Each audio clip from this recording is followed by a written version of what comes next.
20 ચોરસ સેમી ક્ષેત્રફળ ધરાવતા વર્તુળની ત્રિજ્યા શોધો. વર્તુળાકાર મેદાનની ત્રિજ્યા શોધો. ક્ષેત્રફળ આપ્યું છે ને ત્રિજ્યા શોધવાની છે. તો વર્તુળનું ક્ષેત્રફળ બરાબર પાઈ આરનો સ્ક્વેર. પાઈની કિંમત મૂકી 22 સપ્તમાઉસ. આરની કિંમત આપણને ખબર નથી અને ક્ષેત્રફળ આપ્યું છે 220. તેથી 220 7 ભાગાકારમાં સામે આવે તો ગુણાકારમાં, 22 ભાગાકારમાં ગુણાકારમાં હતા એટલે ભાગાકારમાં બરાબર આરનો સ્ક્વેર. આર નથી, આરનો સ્ક્વેર છે.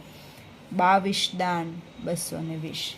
10 સત્તા ને 70. તો તેથી આપણે એમ લખી શકીએ કે આરનો સ્ક્વેર બરાબર 70. તેથી આર બરાબર તો કે વર્ગમૂળની અંદર 70 થાય. તો 70નું વર્ગમૂળ કાઢીએ આપણે તો √70 એટલે 8.366 અથવા તો તમે આર બરાબર √70 રહેવા દો તો પણ ચાલે. પણ ત્રિજ્યા છે એટલે એકમ આવશે સેમી. ઓપ્શનની અંદર તમને બે ઓપ્શન આપ્યા, વર્ગમૂળ 70 સેમી ને વર્ગમૂળ 70 સેમીનો વર્ગ.